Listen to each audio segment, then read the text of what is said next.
Welcome to Wine Soundtrack USA. Listen to the passion with which producers narrate their winery and their world in 30 answers. Discover their stories, personalities, and passions. Hello, friends and listeners of Wine Soundtrack. This is Allison Levine, and today I'm sitting with Alice Anderson from Amevive in Santa Barbara County. We're in the San Ynez Valley, sitting in her vineyard. And Alice, welcome, and tell us about Amevive. Thank you. Thank you for having me. So Amevive was born in 2019. I kind of like to describe the wines as a fun and playful expression of warm climate grape varieties. So all of the wines tend to be very fresh and bright and energetic. They're age-worthy, but they're also fresh right out of the bottle. And I farm a 10-acre parcel in the heart of San Ynez Valley in Los Olivos district. It's been farmed organically since the early 90s, and since we've taken over the lease here, we've transitioned it all to fully regenerative organic, no-till, and biodynamic also. Wow. So you only work with the 10 acres here, or are you sourcing fruit from anywhere else? Yeah, so I also source fruit from various other organic vineyards around the county. And what grapes do you work with? What are your primary grapes, or what's planted here? Yeah, so we're mostly, it started as a Rhone focus wine brand, but it's slowly branched out to include some Spanish grape varieties and some other fun expressions if I feel like it. Such as? We made some mondoos. Wow. We're going to turn that into sparkling wine. But other than that, yeah. So on the vineyard, we have old Mourvedre, Syrah, and Marsanne, a little bit of Tempranillo and Graciano. I also source Grenache Noir, Grenache Blanc, some Albarino, and then the mondoos. But yeah, I just, if you can play with it and not be dogmatic, that's amazing. And what's your total case production? Around 1,300 to 1,600 cases. And your wine is available locally or across the U.S.? Yeah, you can buy it on the shop online. I have distribution across the U.S. and various states. Got some export markets, France, Sweden, Canada. Wow. That's a lot for a young brand. I'm impressed. So, you're pretty young, but you've been doing wine for a little while. I'm wondering, what is your first memory relevant to wine? I can't necessarily remember anything specific. I'm not like any sort of wine romantic in that regards. I fell in love with the kind of hands-on part of it, I think, first. I loved the tactile sensation of it. I've always loved agriculture. I was kind of the black sheep in my family, and followed that path once I got to college, and just fell in the hands of some really amazing mentors and people that were really inspiring to work under, and I guess the bug just continued. And since then, having tasted a lot of wines, is there a particular wine that stands out, one of those aha moments that either set you on your path to focus on the grapes you do, or just something that made you just kind of open your eyes to wine in a different way? Yeah, that's like such a classic question. I know. I'm always having those sort of moments. I think wine is incredibly personal, and I think it should always evolve. It should evolve with how you're feeling that day, what you ate for breakfast, who you're with. And that's really important. It's just, I love wine because if you can be present and enjoy it, you can find something you like about every bottle. I can't necessarily, there's been so many like aha moments throughout my course of drinking wine and tasting wine, but it would be unfair to say one and exclude another, I'd say. Such a fair answer, and yet such a fair non-answer. Yeah, I'm so bad at those kind of questions. So if we were to come to your home, what kind of wines would we find in there? Are you drinking a lot of your own wines, a lot of local wines, wines from other places? What do you like? Yeah, I love tight, fresh, kind of grippy tannin wines. I love wines from the Savoie. I love fresher styles of whole cluster wines from the Rhone Valley. I love island wines. I love my friends' wines that make some really, really amazing expressions of California wine. Yeah, it's for me about the intention of who makes it and not necessarily exactly a place. Yeah. So is there a wine you drank recently that drank really well? Oh, we just drank at lunch the Domaine des Adoisiers, the Amethyst, which is a delicious wine out of the Savoie. If you haven't had it, it was on fire. I think it was the 2018 that we had for lunch. And that reminds me, I was in France with my babe, and we were skiing, not thinking about wine at all, and we had a ski tour guide because we didn't know where we were going, and this guy was like, oh yeah, you should definitely go to the wine shop and order Domaine des Adoisiers. This was many, many, many years ago. And we're like, whatever, what does the ski bum know about wine? Turns out his wife owned the Michelin in the valley, and so we went to this wine shop and drank one bottle of Domaine des Adoisiers, and it was so good. We ordered another bottle, and that was our first experience, and now every time we see that wine, we just think of skiing in Val d'Isère. Well, that sounds like one of those memorable aha moments. Yeah, there you go. There you go. I found one for you. There you go. I pulled it out of you. So, do you think there's a such thing as a perfect variety? That is such a broad question. A perfect variety for what? For an area, or? I don't know. It's how you want to interpret that. I mean, it could be, do you think there's a perfect grape in the grander sense? Do you think there's a perfect grape in terms of how you work with it? I mean, it all depends, right? I think for me, farming with as little footprint as possible is incredibly important. So, I farm in this pretty arid climate, which, is bittersweet. It's about finding the right place to grow wine, and you can even find places with low mildew pressure, like where we are now, paired with maybe a higher water table, so you don't have to water too much. Grapes that grow well here that kind of have lower mildew pressure and require less inputs. Syrah is a great grape. It also holds its acid really well and makes a delicious wine. But, Syrah isn't necessarily going to perform like that, closer to the ocean or really high in elevation, etc. All depends on your perfect little microclimate, I'd say. True. Perfect is something aspirational too, I think, on many levels. Yeah. And perfection is hard to define, right? I mean, yeah. To each their own on what's perfect. So when we, I know you've said already how personal wine is, and that's really experiential for each and every person. But a lot of people turn to wine critics and scores to help them and guide them. What's your opinion on critics and scores? I don't necessarily feel good or bad about it. They're great if people want to do it. I haven't yet. I might one day. I don't know. I think they serve their purpose, and find a critic whose wines that you like, I guess. And if that's not interesting to you, just find out who makes your wine and talk to them. Reach out. Follow them on social media. Send an email. So knowing the types of wines that you like to drink, do you have if you had to pick, or maybe you won't pick, red, white, or rosé? Red wine or rosé? Oh, a crunchy red, probably. Like whole cluster, lots of acid, red. Oh. Still or sparkling? Oh, both. Forever. I mean, still for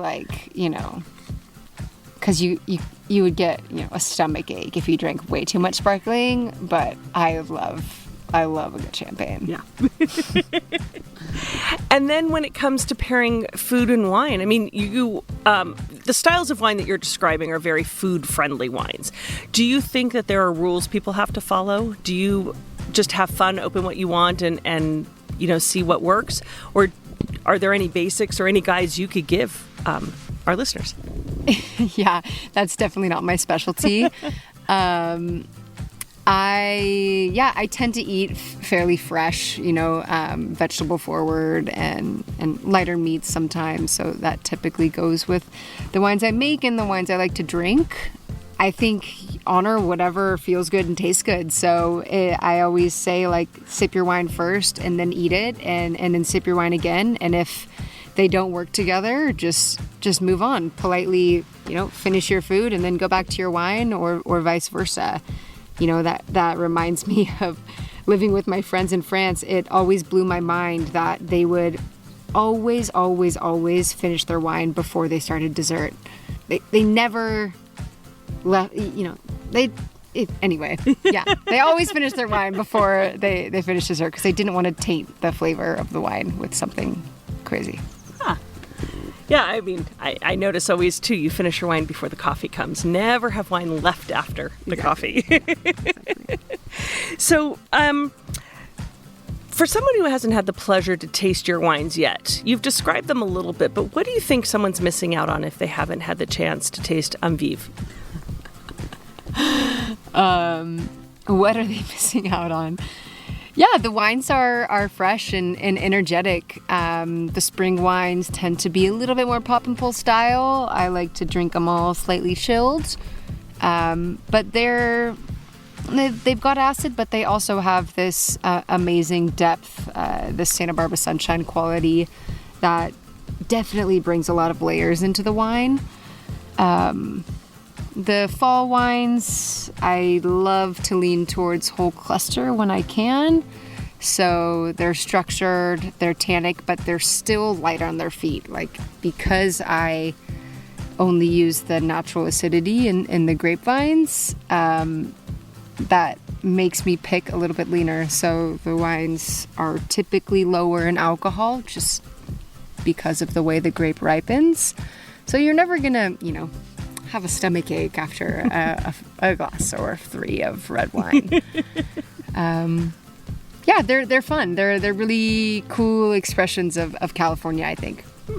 Now, I'm looking at a few of your bottles sitting here with these gorgeous labels, and I see Syrah and a Grenache Syrah Amevive blend and a few other wines, and I'm wondering if space aliens were to land on this property right now, which of your wines would you want to welcome them with?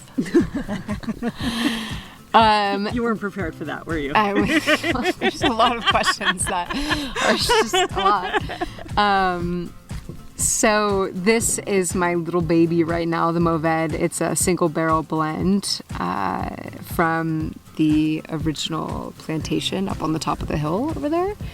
So it's actually all destemmed, which is a little bit different than what I normally do. Mm-hmm. But yeah, it's just a fun, light, airy kind of, like, it has the delicious factor. So yeah. So you've been working on these 10 acres of vineyards here for a few years now, and obviously working in the valley with other vineyards. And we know that every vintage tells a different story.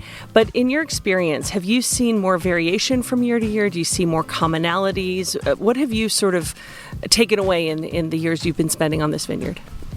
Yeah, so 2020, I think I lost a few years on my life. It was absolutely insane with the heat spikes. So that was my first full year tending this vineyard, and it was 110 degrees Fahrenheit for 5 days in a row, and then it was a week break, and then it was 117 degrees Fahrenheit for 2 days in a row.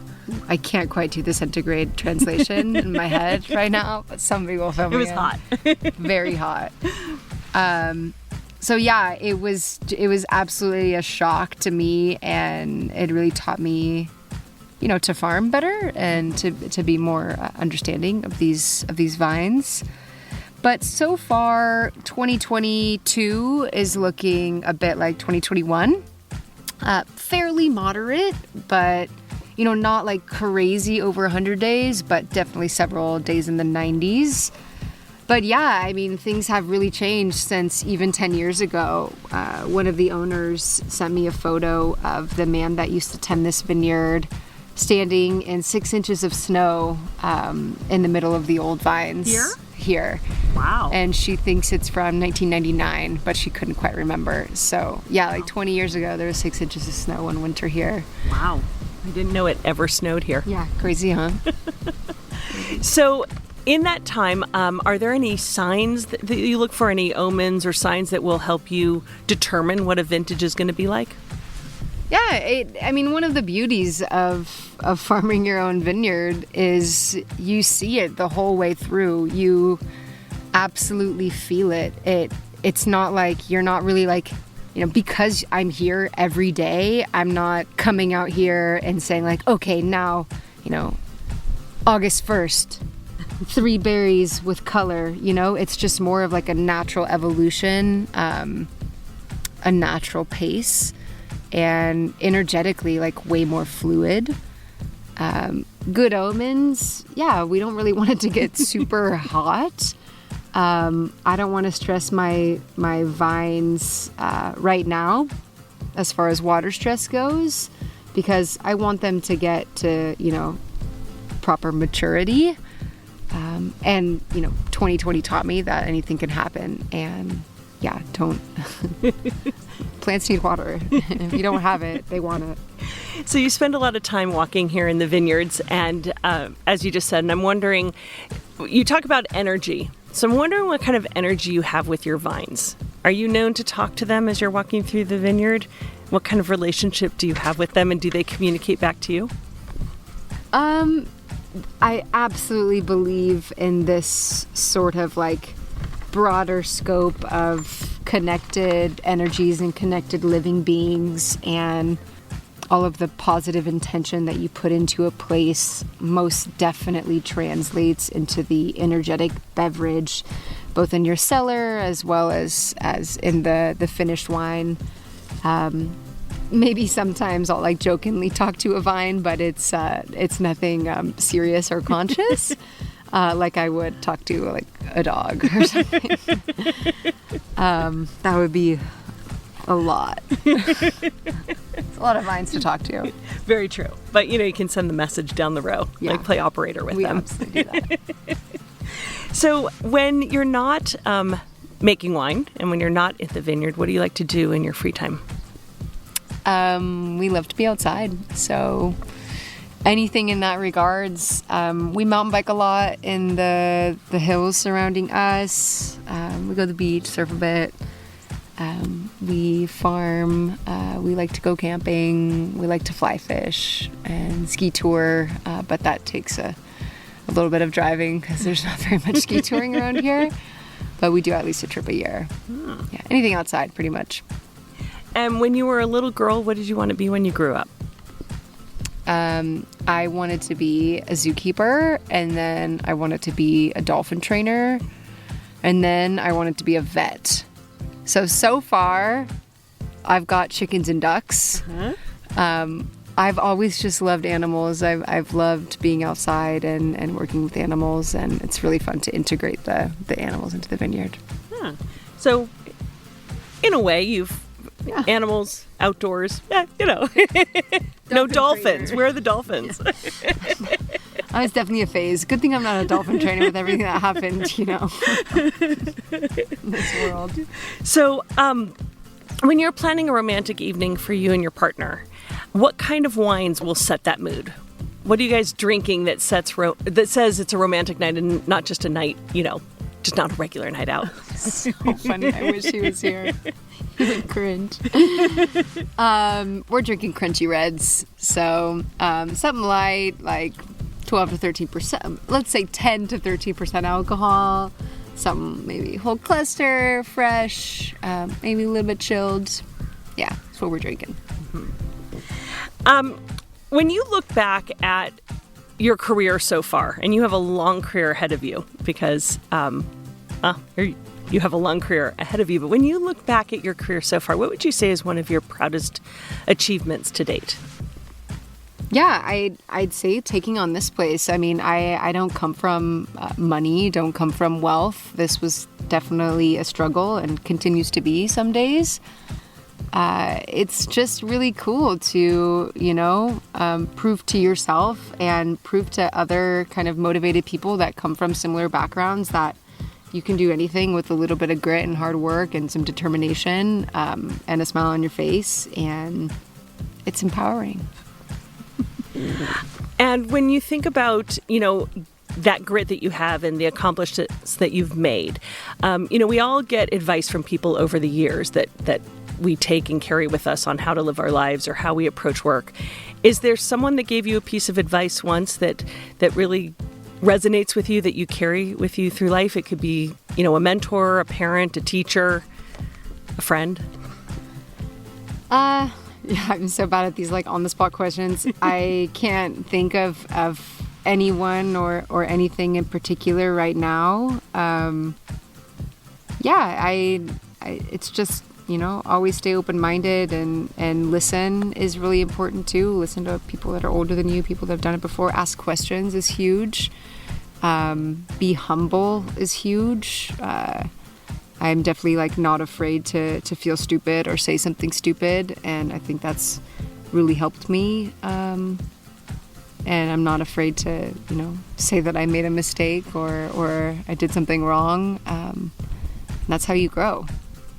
If we had a bunch of people sitting at this table with us, we've got your wine on the table. Is there anyone from any walk of life you'd like to be sitting at this table drinking your wine with you? Well, I mean, is there, I would say someone famous, but a lot of people like someone personal, is there someone you'd like to see drinking your wine that you've not had a chance to share a bottle with?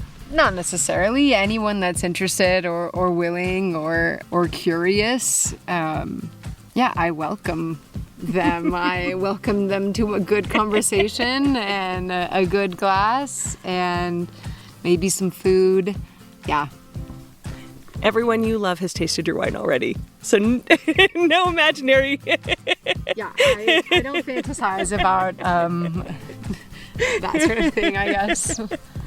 Okay, we're going to just play one little quick answer game. Fill in the blank. A table without wine is like?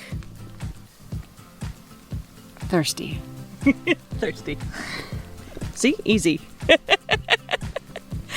So,